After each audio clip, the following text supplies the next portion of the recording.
A panorama of speed, color, drama, and excitement. The American Sports Cavalcade. Hello, everyone. I'm Steve Evans. And today, American Sports Cavalcade has come to the peaceful farm of Herb White in Hebron, Ohio. Now, why would a long-running motorsports program like ours pick a very quiet location like this? Well, you see, really, it's not all that quiet one weekend a year. That's when Herb White lives on the edge. I mean, how many farmers do you know that have 3-row-high guardrail in their front yard?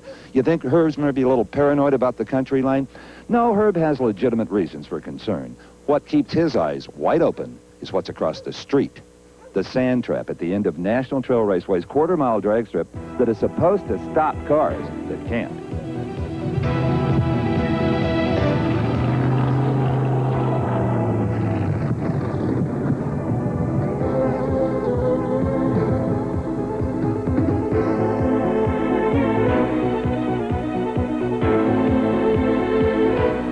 The track was a little loose. It was a fair, decent run, I thought. I got to the other end, and I let the chute go, and when I let the chute go, I go right to the brake handle and shut the motor off, the fuel off, you know, and, like, I couldn't feel the tug. So I started pushing hard on the brake, and I could see I was running out of area to get stopped. So there's only one thing left to do is let the clutch out and run it down on the motor, and it used up a lot of area, and I kept looking down the track, and I could see this orange fence. And I said, oh, no, not this. But it was comfortable. I mean, it went over, and I know I went over, but it was, you know, it didn't bang me around too bad. I kind of feel all right, but my back pocket's going to be sore. After all the years and all the races, I am still amazed at the attitude of some drivers after they have destroyed a $100,000 race car. Now, for more on why we're here at National Trail this weekend, here's my buddy Paul Page.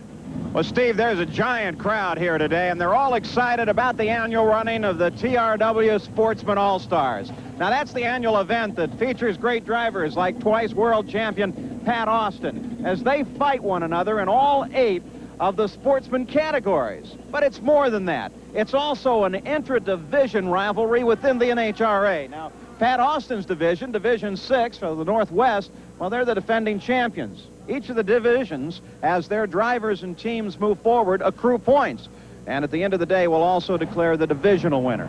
Now, the sportsman categories, of course, are the backbone of the NHRA, and it makes for a real exciting event. Steve? Let the combat begin, Paul, and the NHRA TRW Sportsman All-Stars. And we might as well start with just about the quickest and fastest class of them all, top alcohol dragsters.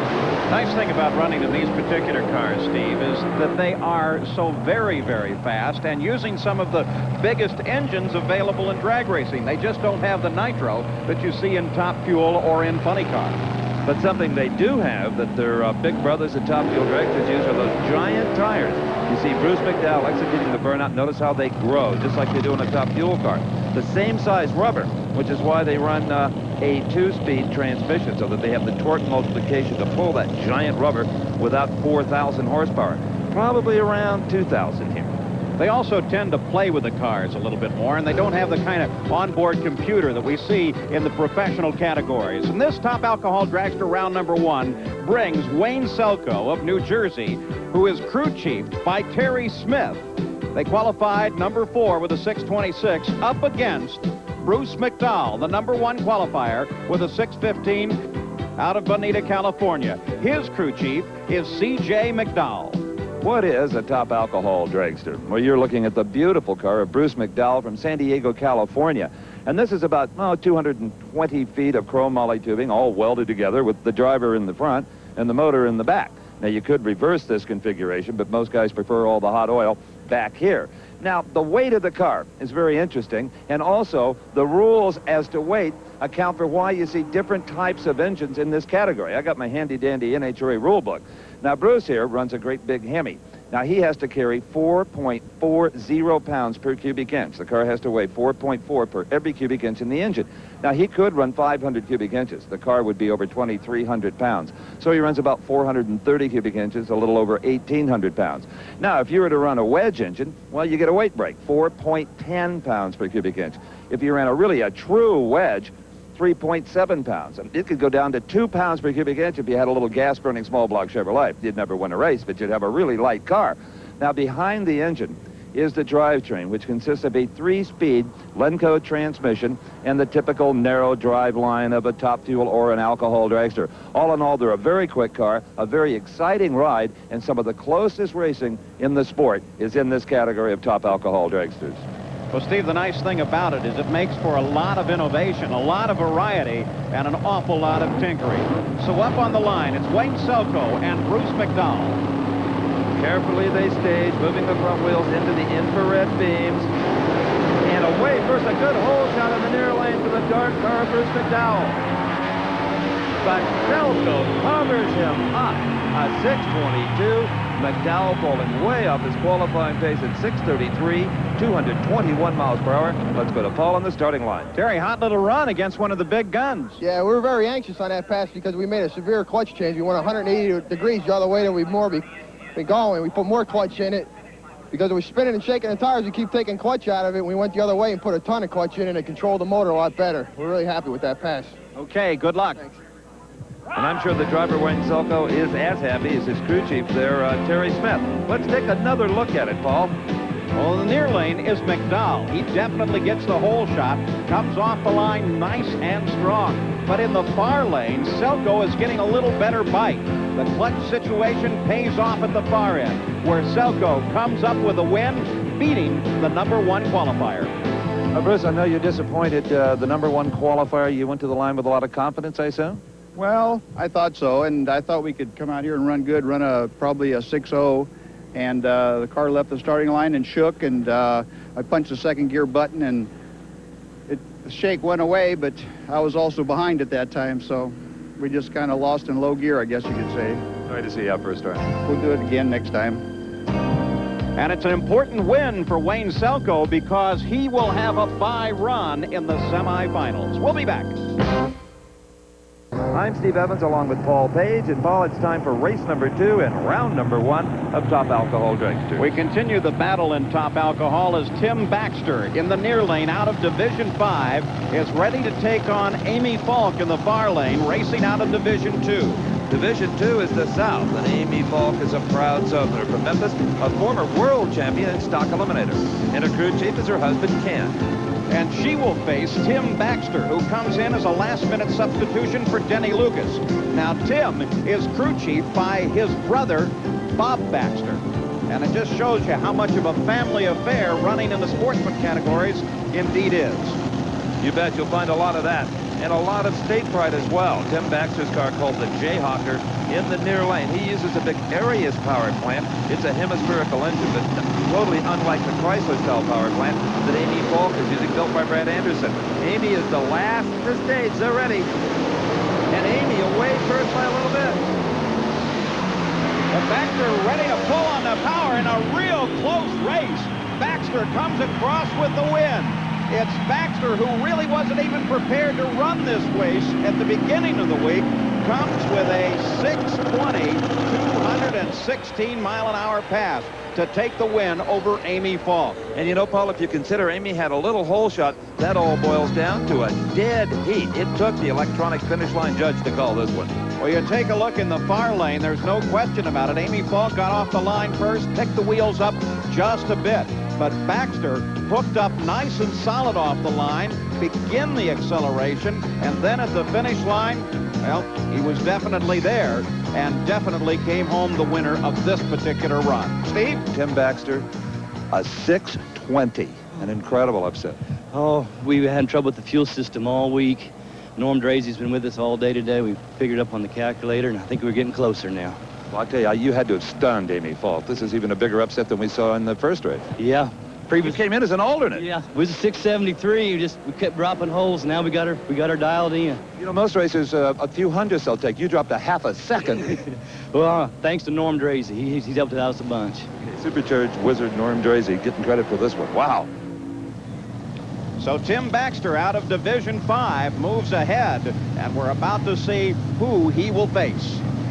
Will it be Earl Datweiler in the near lane out of Division 3, or Tom Conway in the far lane coming out of Division 4?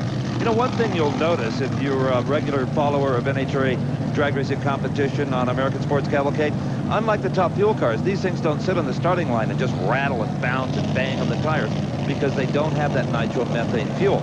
But you know, Paul, what I enjoy about these cars is they have a very pleasant exhaust note, and you can hear the supercharger over the engine winding down course. And here guys like Tom Conway actually shift the gears down the racetrack. Tom from Seminole, Oklahoma, along with his wife Linda, who serves as the crew chief, Tom says. And they face Division III's Earl Detweiler. Out of Herscher, Illinois, the number 5 qualifier with a 6:31, another family affair. Todd Detweiler is the crew chief on the machine. And in this TRW Sportsman All-Stars, it's more than just driver against driver. There is another side of the competition, which is the various NHRA regional divisions, kind of a intramural drag racing going on. Detweiler is allowing Conway to move up there first. Some drivers like to be in early, some like to get set at the very last second. Everybody has their own taste. Staging so very, very important. They both do it perfectly.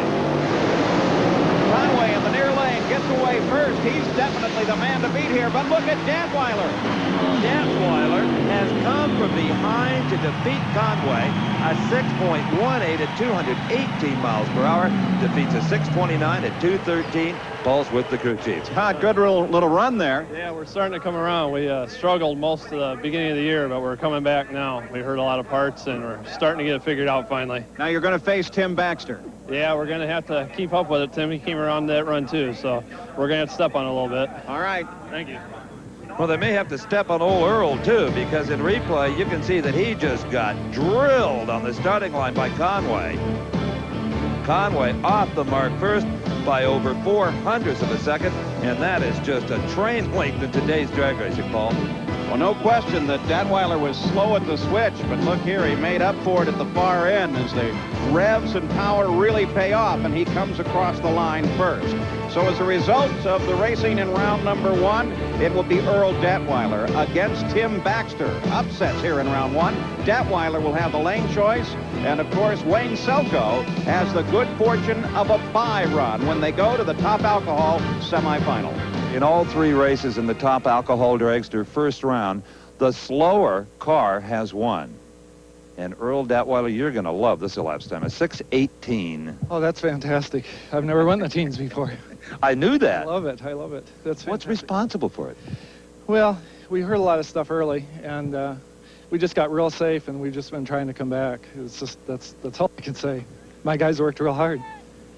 That's what it takes. Yeah, for sure. Headed for the semifinals. The round of 4 is Earl Detweiler. Well, in this case, the round of 3. Well, first time in the teams for Earl Detweiler. He'll face Tim Baxter in the semifinals. Meantime, back in the pit area, Bob Newberry, a top engine man in his own right, is preparing for his competition against Bucky Austin. We'll be back. Well, here at National Trail Raceway at the NHRA TRW Sportsman All-Stars competition, we're about to see some of the largest engines in all of motorsports. The power plants under the fiberglass replica bodies of the Top Alcohol funny cars. I'm Steve Evans along with Paul Page. And Paul, these beauties top 500 cubic inches. 500 plus, a magnificent sized machines. Bigger, in fact, than the motors that you'll see in the funny car out of the Nitro division. We're taking a look at Pat Austin, who is in the far lane out of Division 6. He's ready to take on Division 5's Vern Motes. It's not all that hot today here in Central Ohio, but it's very humid. And when you're wearing a 5-layer fire suit, as Vern Motes and Pat Austin are, sometimes you'll see them open that emergency hatch to get a little air conditioning inside one of these funny cars. It could really spell a little relief for the driver. Well, this is round number 1 of Top Alcohol funny car. It sees Vern Motes out of Des Moines, Iowa. His car crew chief by Bob Massey. And they qualified number 6 with a 6:35 as they face 2-time world champion Pat Austin, the number 2 qualifier out of Tacoma, Washington, with a 6:11. His crew chief is his dad, Walt Austin. Earlier, Steve took a look at their car. For the most part, alcohol funny cars are quicker and faster than alcohol dragsters. But if you read the NHRA rulebook, that's no surprise. Remember the Alcohol Dragster, limited to 500 cubic inches? Not so in the funny cars set. This is a monster motor. They can be as big as 557 cubic inches. Now, also, the dragsters have to pack 4.4 pounds per cubic inch. The alcohol funny cars like Pat Austin's here, well, it's a little more lenient than that, only 4 pounds. Now, there's an 1,800-pound minimum on this car, but few cars meet that because Pat Austin runs a huge motor, way over 500 cubic inches, so the car tips the scales at about 2,100 pounds. Now, the basic engine philosophy, the same as the dragsters, the funny cars also use the 3-speed transmission, but of course are fitted with the fiberglass body. And we thank Pat and his crew for removing the body so we could get this good close look at an alcohol funny car. In fact, maybe the best in the sport. And Pat Austin has been the winner in the last 2 Sportsman All-Stars in top alcohol funny car. He now sits in the far lane. It is Moats in the near lane. Even though Vern Moats has been racing decades longer than Pat Austin, he knows that Austin really carries the big stick here. The world champion in the category. And Austin with a hole shot. He really gets a run on Vern Moats and carries it all the way to the finish line. Austin with a 6:02.228. But the parachute has blown off a Vern Moats car. Moats, on one of the shortest drag strips on the entire tour, does a brilliant job of getting that car stopped. Let's go to the line of Paul. Well, good little run there. Pat just continues to thunder down the strip. Well, we're real happy with that run, but we think it'll go quicker. We were kind of scared to smoke the tires. We've been having a lot of problems with that. It was a little soft, but it was a nice run, and we're real happy. Heavy air, cool temperatures, good day to run. Oh, it's beautiful. This is beautiful. All right, good luck. And that was a beautiful win by Pat Austin. What a number, a 6:02. It's time for the next pair of the fiberglass flip-top fantastic. This is Danny Townsend. Danny, formerly a competition eliminator racer where he won a number of NHRA titles and moved up, if you can call it moving up. It cost a little bit more to run here. They go a little bit faster, but the competition no less keen. Oh, look at him blazing tires, Paul. Danny Townsend out of Division 3 will face this man, Grady Bryant. And the winner of this round will go against Pat Austin. Steve? Well, finally, one of these races runs according to form. Pat Austin, a 6:02. Oh! We needed that. We needed it. Been struggling a little bit, and we're just trying to get it going, you know, and the air's so good today and the track's good. You're at a national event and you got air like this, you got to step on it and get a 6:02. That's about as good as you've run, very close to it. That's a PR, that's a personal record for us. We like PR, I like that. That's that goes back to high school and track. PR, personal record. That's it. Great job. Thanks. Thanks. So Pat Austin finally looking good again. The air nice, heavy, and cool here. Makes for good carburation. Danny Townsend backs up, ready to face Grady Bryant. Steve? Everybody down here is saying what a tremendous job Vern Moats did of keeping this funny car out of the sand trap. That was a veteran if I ever saw one. Well, the parachutes, the bracket come clear off the bottom, the bolt come out of it. I didn't know that at the time, but there wasn't any parachutes, and I went for them again. And then I hit the brakes hard, and these four-wheel brakes worked good. But then I started getting a little sideways there at the end. I had to straighten it back up and then get back on the brakes again. It worked out okay. Part of the technique is to not get it bouncing too hard on these big balloon tires. Yeah, that's it. It did start bouncing, and you might as well just forget it and let it settle down because you can't brake when it's bouncing. A couple of years ago, without four-wheel brakes, you would be in Farmer White's front yard, I think. Yeah, you sure would be. Part of the technique, too, is to have the common sense and the presence of mind to know how to get it stopped, Steve. Absolutely, and no one has more experience in this kind of race car than does Vern Moats. Driving the beautiful black funny car in this confrontation will be Grady Bryant from Hearst, Texas, and his crew chief is yet another wife, his lady Jan. And up against that duo will be Danny Townsend. Now, Danny qualified much, much quicker than did Bryant, a 6:19 compared to a 6:62. And some of the credit for that has to go to this fella, Doug Ritchie, Townsend's crew chief. So it'll be Grady Bryant in the near lane. Out of Division 4, Danny Townsend over on the far side as they both inch up to stage now. Still a lot of the psych games being played here in the Sportsman that we see in the top professional categories. The revs come up as they take a look at the lights. Good start. Both drivers off the mark well. But it is Danny Townsend who had problems, had to get off the throttle, and Grady Bryant. Hearst, Texas goes on to win it at 6:42. No shoot again on Grady Bryant. And he's not going to get it stopped, Steve. He heads straight for the sand trap and all the way over. Bryant with a crash down in the sand trap. The front end of the chassis bent all around there. That's Ronnie Davis from the NHRA Safety Safari, one of the top paramedics in his field. And obviously he is talking to Bryant, so Bryant apparently is okay and able to talk to his rescuers. Well, Grady Bryant was carrying far more speed than Vern Moats, which is why he got into the gravel pit. It's really more gravel than sand. Now watch the front end. There he's got a lot of speed, and suddenly that speed comes to nothing, and he is picked up by the air traffic controllers at the Columbus airport. Well, Bryant went through the traps at 217 miles an hour. That kind of speed absolutely mandates that you have the chute behind you to get the thing slowed down. Well, with no chute, all he could do was hope that the engine would carry it down a little bit and pump the brakes. That took him into the trap at the end. When the nose went in, look at that, a perfect pirouette as it flipped end over end and almost got it right back on the wheels. But when the front end hit in, it just bent the front of the car around. But Ronnie Davis was right there, and apparently Grady Bryant is okay. Steve is still close to the accident scene, standing just a few yards away. The situation down here is that Ronnie Davis, NHRA's emergency medical technician, is with Grady Bryant. The car has been righted. Grady says he's okay, that he feels fine, but that they're taking every precaution. And I believe they're going to escort him over to the ambulance and let him sit there for 15 or 20 minutes to be absolutely sure that he's okay. And look at him give the thumbs up to all of his rescuers around him. Grady Bryant is all right after that situation, but it will give Pat Austin a bye run in the next round. We'll be back with more from National Trail.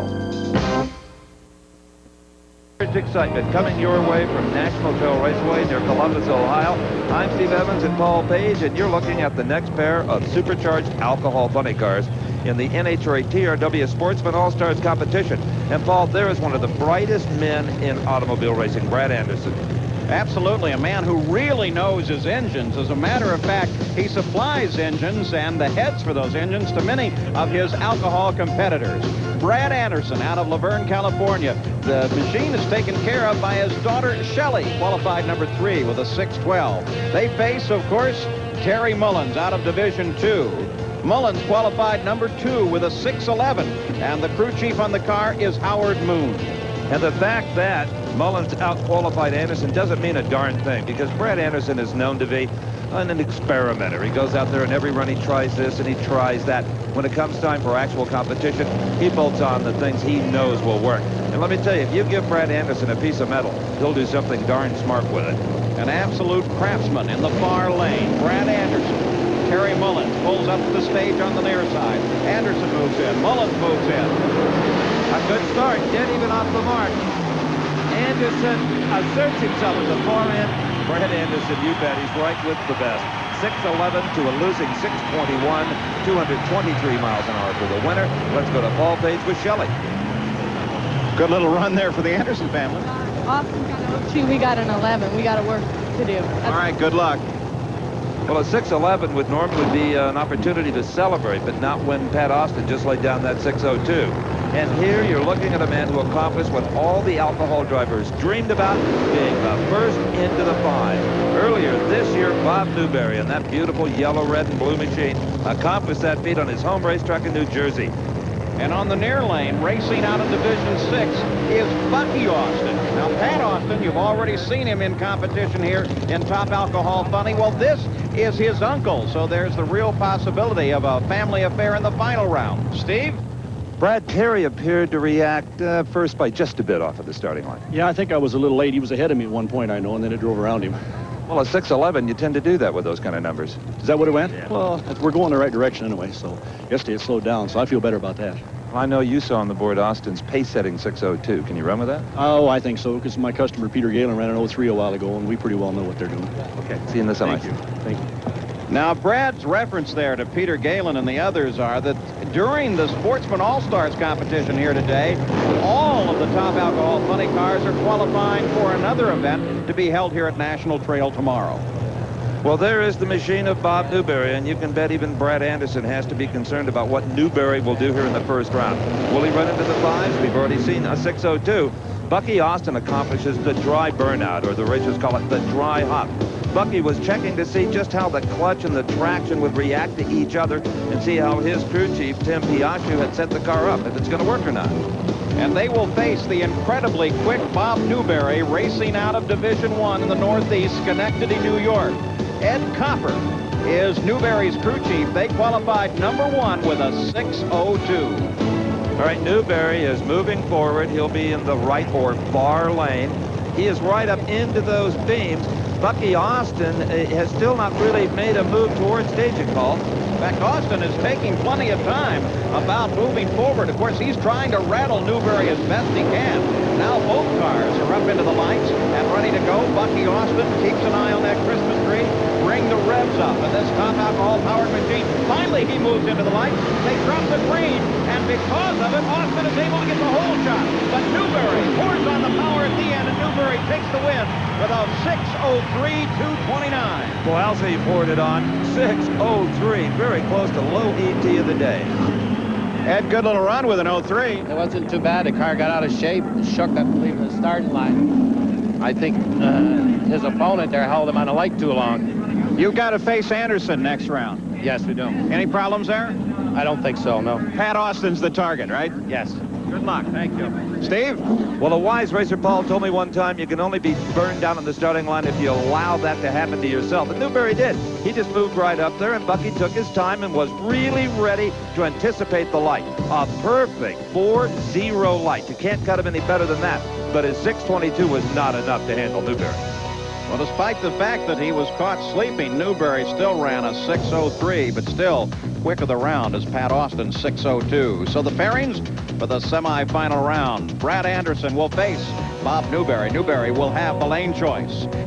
Now, the other pair is scheduled to be Grady Bryant and Pat Austin, but of course we saw that Bryant's car is destroyed. He will not make the round. Well, one thing we knew for sure even before he took his helmet off, that Bob Newberry is not a pleased driver over what happened on the starting line. Bob, your version of it. Well, there's always some sportsmanship involved in drag racing, and I just felt I sat on the starting line much longer than what I should have. That accounted for possibly you being a bit late off the mark. Well, that maybe has nothing to do with that. That's up to me to still drive my car the way I should. You had the performance. A 6:03 did it for you. We're happy. As long as we win, we're happy. He's going to put that behind him and head for the semifinals. May be happy with his own run, but he's certainly not happy with what happened at the starting line. In the meantime, back in the pits, Tim Baxter and his crew goes to work on their top alcohol dragster as they prepare to face Earl Datweiler. We'll be back. All work in Earl Datweiler's pit area. One of the crew taking time out to broil up some burgers for the hard-working gang, getting this alcohol dragster ready to meet Tim Baxter in the semifinals. But right now it's time for one of NHRA's most interesting and competitive eliminators. It's called Competition Eliminator. They do things differently here, including heating up the rear tires almost sitting still. Now here you're going to see that tortoise and hare style of drag racing, as it's the handicaps that make it all work, where you can combine literally dozens and dozens of classes of cars into one eliminator. And NHRA assigns an index, a performance factor to each class. And in this pair, we'll see Rick Hord's F. Altered up against Todd Patterson. Now, Todd Patterson has a C Economy Altered. Far different automobiles as far as the potential power. So that's where the handicaps come into play. C Economy Altered, a 920 index. Rick Hord, an 880 index. So the slower car, Patterson, will leave first by 0.4 of a second. Simple, right, Paul? It really is. It is when you see it happen. And, of course, the game is one of catch-up. Someone has an advantage when they leave the line. One car leaves first, then the other, but it's still who gets to the other end first. Well, Todd Patterson took full advantage of his 0.4 of a second, but also cutting a good line, and coming from behind is Rick Hord. Hord wins it, just a squeaker. 831, 161 miles per hour to an 870 at 154. Now watch the car in the near lane. The green light comes on first there by a full 0.4 of a second. So the job now goes to the car in the far lane. That's Rick Hord. He has to play catch-up. His engine is capable of producing better power at the far end. That's the way they see it in the index. But when it comes down to the line, it's Rick Hord who just inches his way across with the 831, 161. And our next pair really demonstrates the wonderful variety of Competition Eliminator. There on the right-hand side of your screen, you see a little Opel GT as the camera moves over to a late model Chevrolet Beretta. But both are powered by similar motors, the small block Buick V8 engine. So here in the far lane, racing out of Division II, the southeast of the United States, is Winston Holmes. Holmes comes out of Fayetteville, North Carolina. He faces Joey Heffernan, racing out of Division I. Heffernan in a B Econo Altered against the C Altered of Winston Holmes.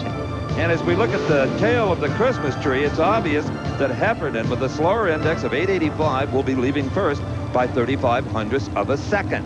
Now, it's hard, Paul, to sit there and wait and watch your competition go down. It's got to be brutal on the mind. Well, you really can't pay attention to the car in the other lane. All you have to do is focus on the Christmas tree. There you see the tree come down. The car in the near lane, Hefferna's car, leads first. Now Holmes comes with the catch-up and gets past, and Holmes goes on to the win with an 8:16, 141, blowing away Heffernan here in round 1 of competition eliminator. And already the next pair fired in the water box and sliding out with good warm tires. There's the beautiful 85 Camaro. Jimmy Warder from the Northwest Division 6 is at the wheel. It's a borrowed car, but at the wheel of his trusty 63 Corvette is Lindley Eisenhood. Now, Lindley is out of Webster, Texas, so again, you've got this kind of inter-division rivalry. And he faces Jim Warder out of Box Island, Washington. Normally, you'd see Warder in a Corvette, but today he's borrowed Jack Laster's Camaro. Now, here we take a look at the indexes and the comparison, and Eisenhood will leave 0.4 of a second ahead of Warder. You know, I said earlier it must be harder to sit there and wait, but one thing you give the other guy is the first chance to red light. If he does that, you've won without even moving. Ooh, a beautiful light by Eisenhood in the Corvette. Eisenhood cut a nice one, but take a look at the Camaro as he charges on, and Warder takes the win, charging from behind. Warder with an 878, 152 miles an hour.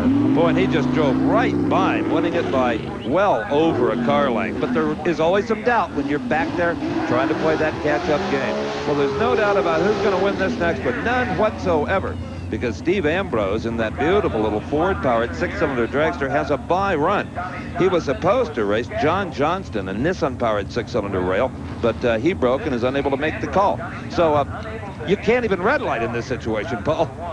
No, the red light here would not count. You're simply running down the track in whatever time you can. Of course, part of the game is to see if you can run it as hard as you can so that you can get lane choice coming up to the next round. Certainly, Steve Ambrose has that thought in the back of his mind as they do a final adjustment to that beautiful 6-cylinder machine. Steve Ambrose races out of Division 3, Woodhaven, Michigan. Very well executed, nice, clean, neat, and very quick machine. And a lot of good, solid engineering in the induction system area. Now, when you get to this level of competition, most of these racers, Steve Ambrose included, can run well under that index. That index is what the kind of good average car would run. Well, here's an example. Ambrose runs 808 on an index of 835, but that won't be all good news because some of the competition is punishing the index even worse than that. Well, Ambrose's 808 is the quickest pass of the round, so we take a look at the pairings for the semifinal in competition eliminator. Jim Warder will face Steve Ambrose, and Ambrose got the lane choice. Vincent Holmes will take on Rick Horde, and Holmes will have his choice of lanes in the semifinals of comp eliminator. Now, this is Pat Austin's pit. Next round is not a worry to Pat Austin. Grady Bryant will not bring his car to the line, damaged after that flip down in the sand trap. So Austin will have a bye run, and we'll be back. In that there's a performance limitation of 9.90 seconds, you don't really need a megabuck racing engine. And what you build in Supergas is limited only by your imagination. In fact, Jeff, show us what's under the hood of the 240Z car. How about it? A Chrysler 426 Hemi. And mated behind it is a very simple Power Glide transmission, a pretty standard unit in Supergas, because what's important here is driver and car consistency. You just can't get that with a standard shift. Boy, that is one great-looking race car. Now, we talked about index in competition eliminator. Here in Supergas, the index is all 990. That is to say, you can't run any quicker than a 990 or you break out and you lose. Unless your competitor crosses the finish line first but runs even quicker than you did under 990. Look at these two 27 Ford Roadsters. Now, the first car across the finish line is Baldwin at 984, so it's Cohen in the near lane who is the winner at 986. He is the closest to the 990 performance limitation. Baldwin, the yellow car, he is going to be kicking himself. He had the better reaction time, didn't have to run that hard. He ran a 984. That was just way too quick, and Cohen, the second car across the line, is the victor. So the first pair in round number 1 of Supergas at the TRW Sportsman All-Stars now complete. There's the car of Ed Selnow. He races out of Division 7. Selnow comes out of San Bernardino, California, and he will face Scott Lehman. Young Scott comes out of Payette, Idaho, racing for Division 6. Both drivers right now, Paul, have to be thinking, cut the best light possible and win by only what you absolutely have to. Maybe even slow down and let the other guy win and break himself out. Well, Lehman cut a bad light. He's charging as hard as he can. They both break out. But Selnow, the #1 qualifier, breaks out the least with a 989, 123 miles an hour. And that was just a classic example. Scott Lehman, as you said, did not cut a very good light, and he was not in the driver's seat to pressure Selnow any more than he could. Selnow knew that and didn't run any quicker than a 989. In the meantime, back up at the line in the near lane here is Victor Singer Jr., racing out of Division 1. And he will face, out of Division 4, Rick DeCousin, the #2 qualifier from Stratford, Missouri. And Victor Singer Jr., the #6 qualifier, out of Division 1 from Portland, Pennsylvania. Singer, under the hood of his little Vega, has a small block Chevrolet. DeCousin, the great big 454 motor in the Camaro in the far lane. Away first was Singer. And it's a good thing. Singer runs a 993 to DeCousin's 992, but Singer wins it because of good driving like this. Well, take a look at Singer in the near lane. He cuts a nice little light, while in the far lane, DeCousin gets the front wheels off the ground. Singer is able to just lay the power down, run a nice, even run. You take a look at him now coming to the finish line again in the near lane. Singer is looking nice and clean the whole way and picks up the win. If you get the light about 80% of the time in this kind of competition, you're going to win. That's how important the driver is. Well, the #1 on the windshield of the Buick Somerset, Vince Curry, tells us that he is the #1 car in the nation in the glass, meeting #2. And that is Ronnie Loomis, out of Division 4 from Dickinson, Texas.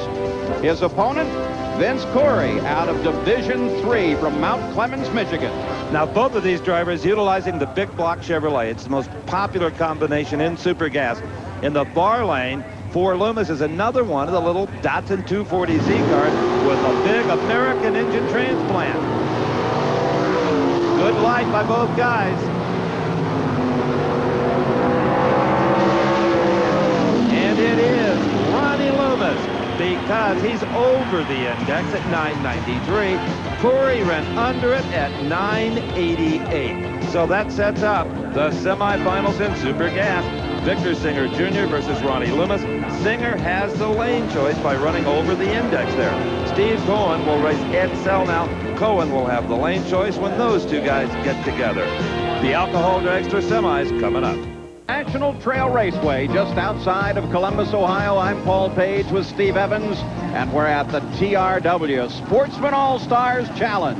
A tremendous race for the Sportsman competitors, and we're ready for the semifinal round in Top Alcohol Dragster. And of course, Tim Baxter, who will be in the far lane, in fact, there he is right now, has had just a storybook kind of a day. He got in as an alternate and then ran a career best in round #1, and his group person points him to the starting line. Earl Datweiler in the near lane is already there waiting for him. Nobody punishes the engines any harder at the line than the Alcohol Dragster drivers. And something goes wrong with Datweiler's car, and Tim Baxter wins it.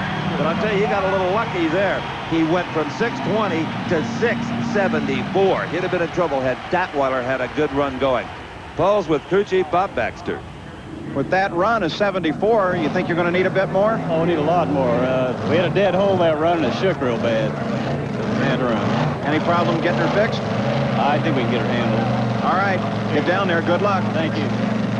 Well, when these engines are down on power, the car literally shakes because there's not enough horsepower to get it up on the tire, and it struggles through that stage. It's very hard on the car and very hard on the man in it. Up on the line now is Wayne Selko. Now, the Top Alcohol Dragster field started out as a 6-car field, so this will be a bye run for Selko.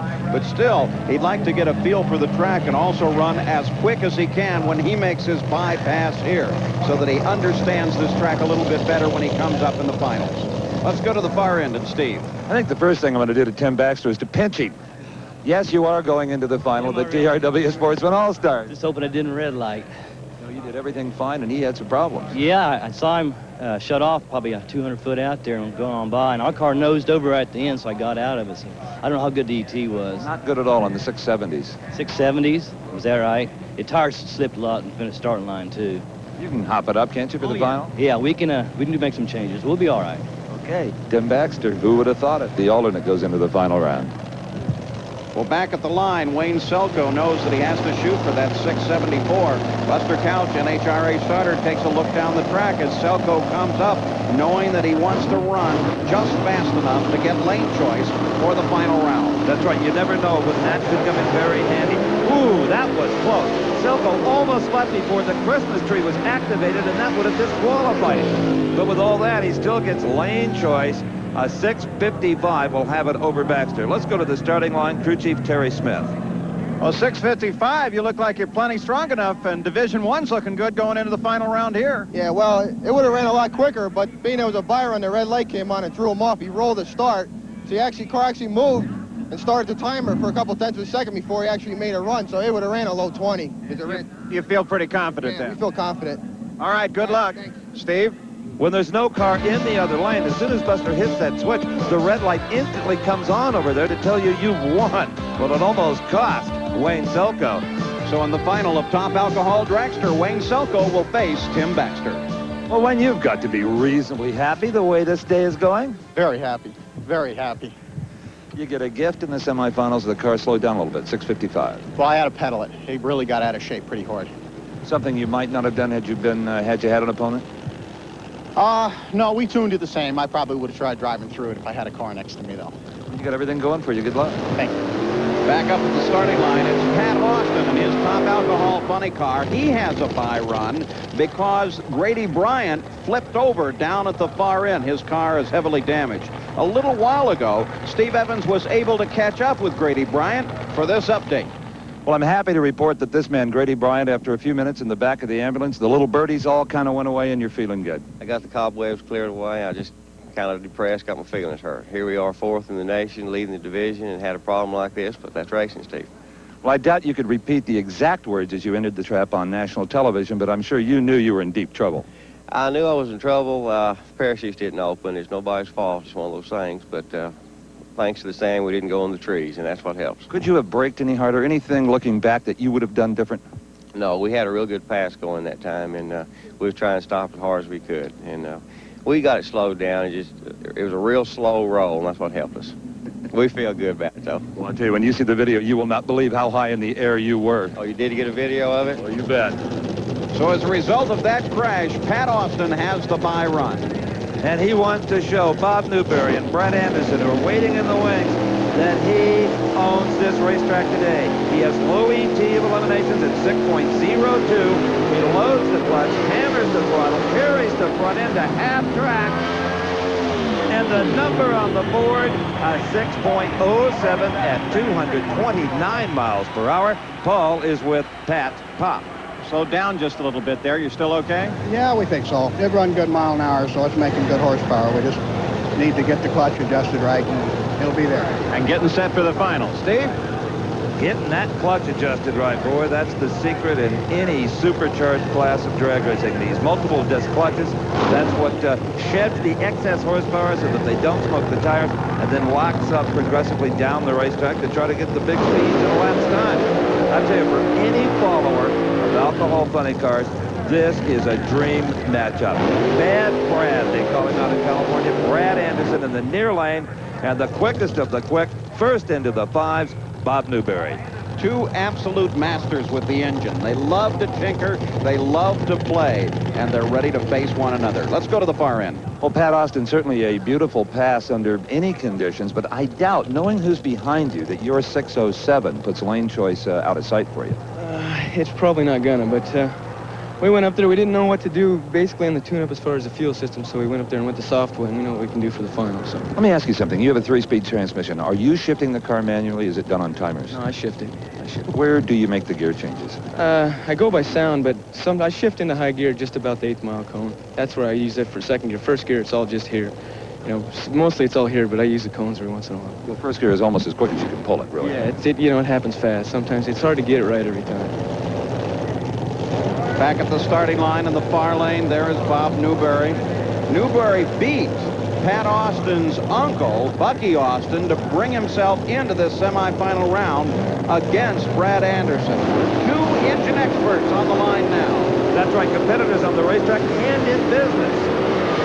Oh, what a great one this is going to be. What a great one this is. Oh, what a huge charge ball by Newberry on the top end. 6:04 wins it.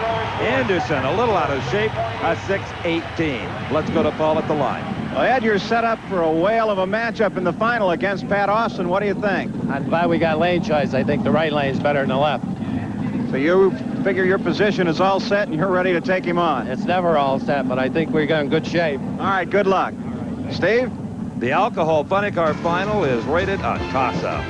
Boy, we've got a great fight scheduled in Top Alcohol Funny for the final. Pat Austin against Newberry, and Newberry will have his choice of lanes. Steve? Bob Newberry is out of the car, and Bob, you are sawing your way through this field. I have nothing but good news. 6:04, you have lane choice over Pat Austin in the final. Happy. It's been tough. The weather's not the best of racing conditions here. It's cool, but the barometric pressure's low here in Columbus. It's tough to race at. And 6:0 anything is good. Do you dare try to run any quicker? Well, I've been just going one round at a time, and all I'm caring about right now is we win. And really, I'm just going to try to be consistent. Consistency wins races. Indeed it does. See you then. Thank you.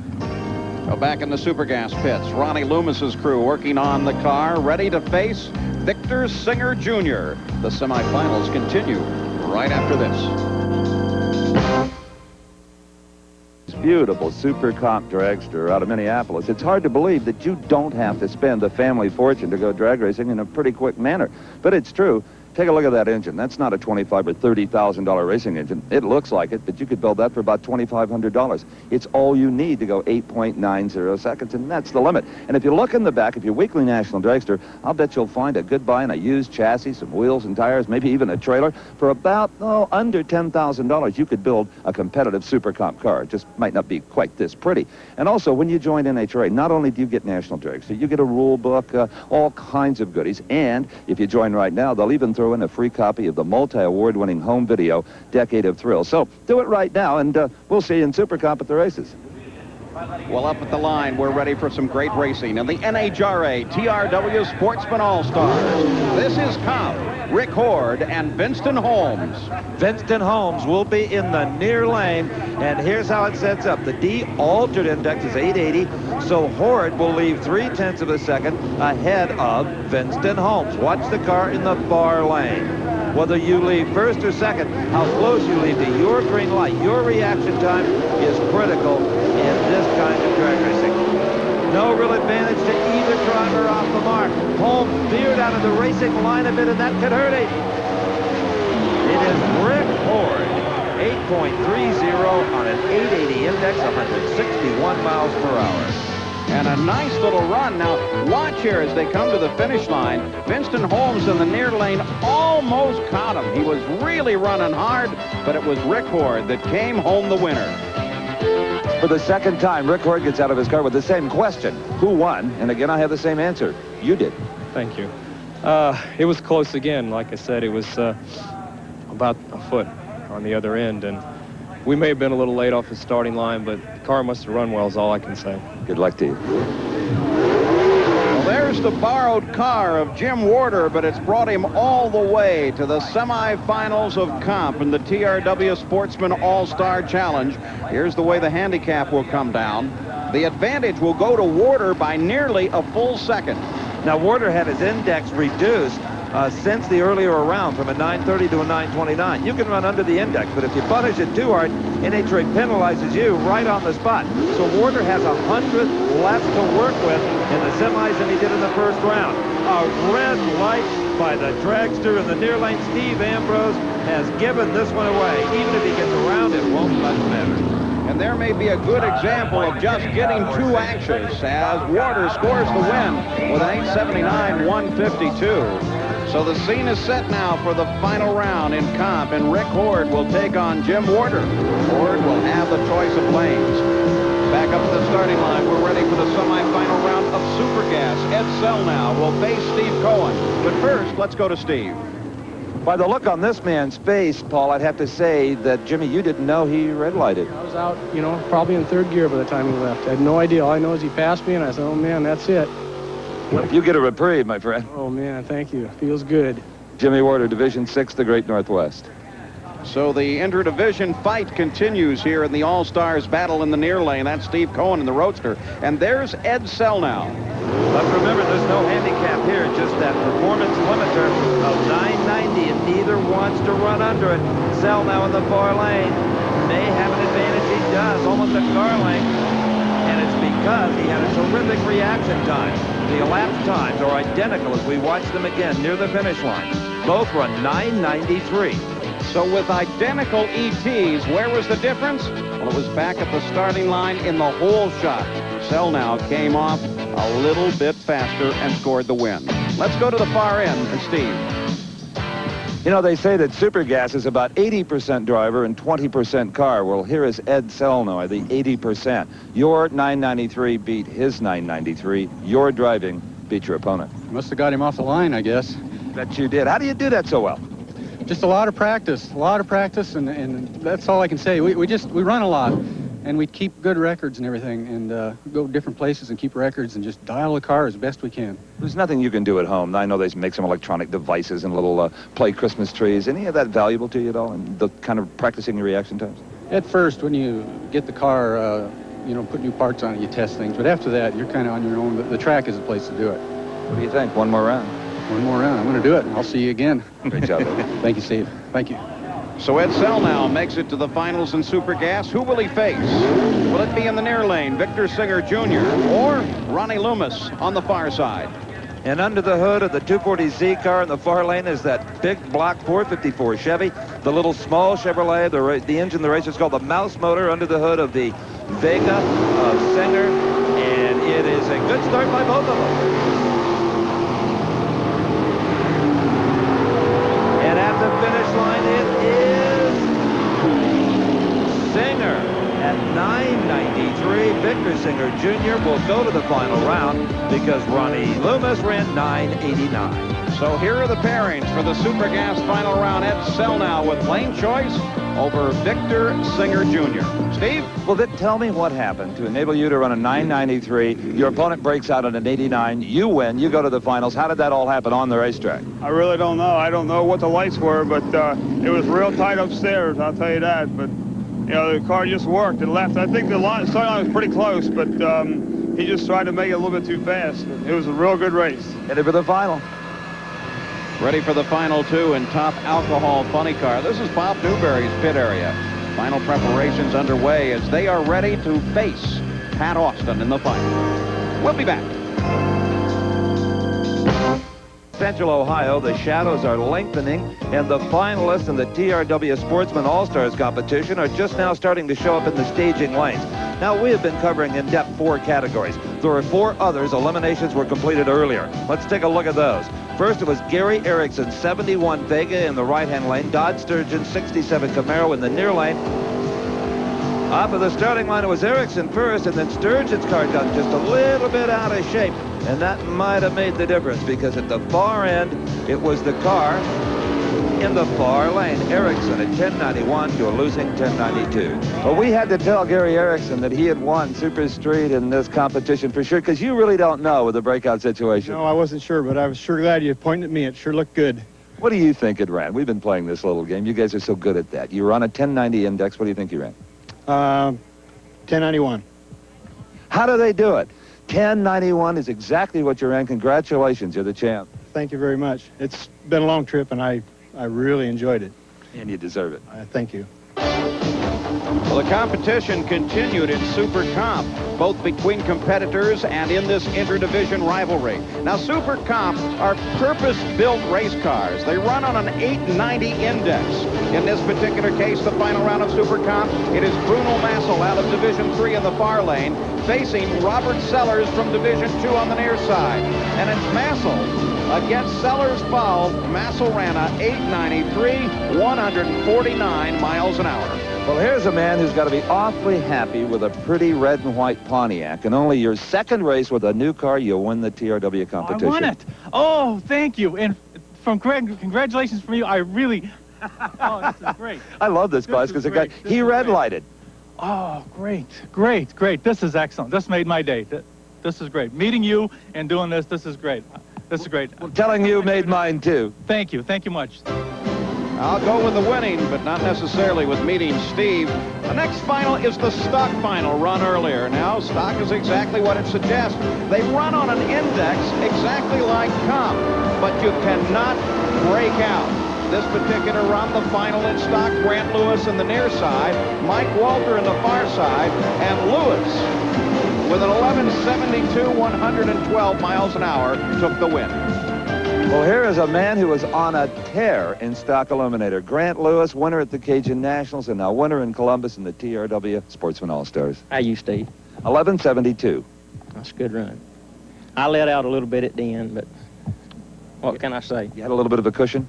Well, I don't know what the reaction times were, but I seen he was going to get there first, so I'm sure he probably broke out. Well, the motto anyone should adapt if they're in a breakout sportsman category, win by only as much as you have to. That's right. And it always don't pay to take the win light. That's right. Sometimes you can break them out. Good job. Thank y'all for everything. And we appreciate TRW for doing this. Oh, boy, don't we all? And then came Super Stock. Again, they have an index like comp, but again, they can't break out. Now in the near lane, that's Mike Trumbull. He's driving a car that he borrowed from Rick Sherman to face Jim Gorman out of Division 6 in the far lane. And in this particular case, a nice even fight all the way to the finish line. But it was Trumbull with a 10.92, 116 miles an hour. Again, Steve Evans. Well, as may say Rick Sherman on the window, but it's Mike Trumbull tumbling out of the car. Congratulations, you've won it. Thank you. You had a 10.92, I believe, on a 10.90, 10.91 on a 10.90. That's what we figured it would go. We checked out the gauges before we ran, and that's what we figured it'd go. I want to thank Dick Sherman because he put the deal all together for us. It was hard for us to, get to make a run and all. And he went and put his car together at 1:30 in the morning the night before just so we could run this deal. So I owe it all to him, really. Well, that's a real friend. Yeah, it really is his hometown. So I'm glad I just call on TV. Well, he shares the victory with you. Again, great job. Thank you. Well, that was all earlier here at National Trail Raceway, but there are still 4 finals yet to go. And on the line and ready to race is the final round of Super Gas. Victor Singer Jr. faces Ed Selnow. And Paul, as you know, many of these cars, if not all of them, are equipped with a throttle control device. The driver can leave as hard as he wants to get that car launched, and then they can adjust how it backs off on that carburetor to actually slow the car down so it doesn't run quicker than 990. But they're not allowed to have anything on the car that helps it leave the starting line. Selnow on the far side with a great light. But here comes Singer looking good. And Singer right at the index with a 990, 133 miles an hour. Victor Singer Jr. takes the win. Now take a look at Selnow on the far side. An almost perfect light. Car comes off the line and begins to settle down. Singer now is playing catch-up, but he's got a pretty good run going as well. Remember, they're both very conscious of the index. Coming to the finish line, Singer now baiting his time, deciding when he can hit the line, and he hits it dead on perfect. Well, Vic said after the semifinal round, I'm going to do my best to give him a 990. Right on, 990. Just thank God, gee whiz. All I got to say is thanks for Lenny 17 for getting me here. He helped me put the car back together so I could get it here. I thank the Lord for everything he's done for me, man. I'll tell you. Did you ever see Ed on the way down the racetrack? Yeah, I did. He was right alongside of me all the way down. It wasn't an easy race, I'll tell you that. What did you think? I won, I lost, maybe, if? I don't know. I looked over at the scoreboard on his side, and I didn't see his win light on, but I wasn't sure. It was a tough race. It wasn't an easy one. You earned this one. Congratulations. Okay, thank you very much. That's your TRW champion right there. Thank you. In Super Gas, one of the toughest classes in all of sportsman drag racing. Back at the starting line, the Sportsman All-Stars competition continues. Now in competition eliminator. In the near side, Rick Horde, ready to take on Jim Warder. And this has been the story of the borrowed cars. Jim Warder, one of the borrowees of the G altered with a 929 index. Horde with the D altered 880. There you see the subtraction. 49 hundredths of a second will go to Jimmy Warder in the far lane. Will it be enough? Well, Rick Horde will have to sit and watch and hold on just a little bit, not be distracted by the fact that the other car leaves earlier. You concentrate on the tree. Horde had a terrible light. He just did not have the reaction time at the starting line, and it killed him. Jimmy Warder, Washington State, the winner, 883, 152 miles per hour. Well, despite the light, Horde was almost able to chase Warder down. We look at him here coming to the finish line, and that is Horde on the near side, but he doesn't have enough to chase Jim Warder down. Let's go to Steve. Well, both Superstock and Comp now have gone to drivers in borrowed cars. Jimmy Warder, congratulations. Thank you very much. Boy, this is a dream come true. I've just got nothing but Jack Lasser to thank for it. The TRW competition is very special to all of you. It's a chance, well, for you and I to talk, for one thing. Yeah, it's the first time. Yeah, we've been in a couple final rounds. We've never won one before. This is the dream come true. And over $60,000 in cash. That doesn't hurt anybody's racing budget. In fact, it can only help. Yeah, you bet. You bet. Jimmy, you've been drag racing a long time. Yeah, 26 years. I might add, I've had the same partner for 26 years, Mackie Smith, and we have never had an argument in 26 years. A lot of married couples can't say that. Yeah, thanks a lot. Thank you. Well, the alcohol finals are coming up next. Trail Raceway, only 2 more final rounds to be accomplished in the NHRA TRW Sportsman All-Stars. I'm Steve Evans along with Paul Page, and that is Bob Newberry. We've said it before, it bears repeating. He accomplished it. He was the first into the fives with an alcohol funny car. Pat Austin, well, that big #1 has been on there for 2 seasons, and it may be there for a 3rd, Paul. Well, Pat Austin has been the TRW All-Star champion the past 2 years. Can he make it 3 in a row? Bob Newberry on the far side would like to dispute that possibility. It's Austin away first, and Newberry fades. Newberry breaks. Austin is through already with their pips in the air, twice as a matter of fact. He has won it for the 3rd year, a 6.06 final execution of Newberry at 2:30. A little wheel shake for Newberry and a 6.06 for Pat. Well, it was a great run. I feel sorry for Bob. I was hoping we could really put on a show, and it was going to be neck and neck all the way, but he had some problems, and I'd just like to take this time to thank Castrol and our very exciting Oldsmobile, and especially TRW. All right, congratulations on the win. Thank you. Well, the Austin Dynasty in top alcohol funny car competition continues.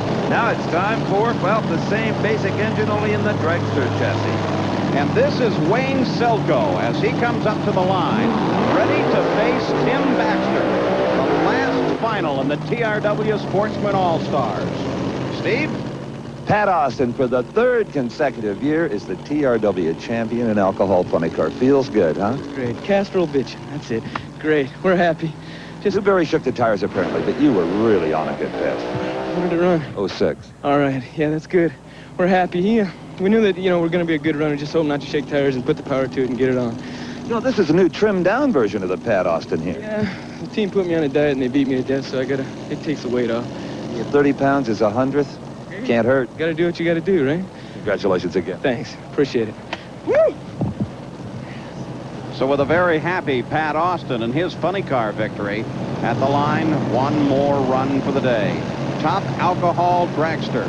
And what a story this car in the near lane has been. Coming in as an alternate, Tim Baxter has run a career best of 6:20, then fell off much slower. We just have to wait to see what he has in store for us now, as will Mr. Selko over in the other lane. He has been consistent, but not quite as quick as Baxter's best. Baxter probably can't even believe that he's in here. Both cars in comes the stage. They take the light. Baxter with a nice hole shot and carries it all the way to the finish with a 6:18.220. What a remarkable accomplishment. No shoot on Baxter down here, Paul. Baxter heading for the sand trap. You can hear the car dragging on the pavement, but he dirt tracks it through the turn. So Baxter gets it stopped and is the champion in Top Alcohol Dragster. Let's take a look once again. Baxter gets a nice hole shot here. Really comes off the line nice and smooth. Selko is already beaten, though he really gives it a valiant try here. Coming to the finish line, now Baxter's advantage that began back at the starting line picks up all the way with an ET of 6:18. Let's go to Steve. This has been a day of drag racing that the Jayhawker, Tim Baxter, will never forget as long as he races. It all started back Thursday, even before our cameras were here, when you were into the sand trap. It ended with you again in the sand trap, but this time the TRW champ, and listen to this, 6:18. Oh, that's our best time ever, huh? I don't know what to say. I'm so happy. Norm, my dad, my brother, they all pitched in. We've got some problems figured out, and I think the car's going to fly. Talk about some wide performance swings from 6:18 to 6:70s. The alternate, I mean, this is unbelievable. Yeah, we're having trouble dropping holes, but when it runs all the way through on all 8 cylinders, it flies. Obviously, and into the sand. Good job of driving there, by the way. Thank you. I appreciate it. Celebrate. Hey. Hi, Lindsay and Lacey. Penny. That's all I got to say. So congratulations to Tim Baxter and all of our winners here today. And Division I, well, they become the first division to repeat as champions at the TRW Sportsman All-Stars. This is Paul Page for Steve Evans. So long from Columbus. The executive producer for American Sports Cavalcade is Harvey M. Palish. Produced and directed by John V. Mullen. Promotional consideration provided for and a fee paid by the Style Auto World Championship Team. The nation's premier source of fast lane fashions, Style Auto, the champion's choice for the style of your life. And by this special offer from Diamond P.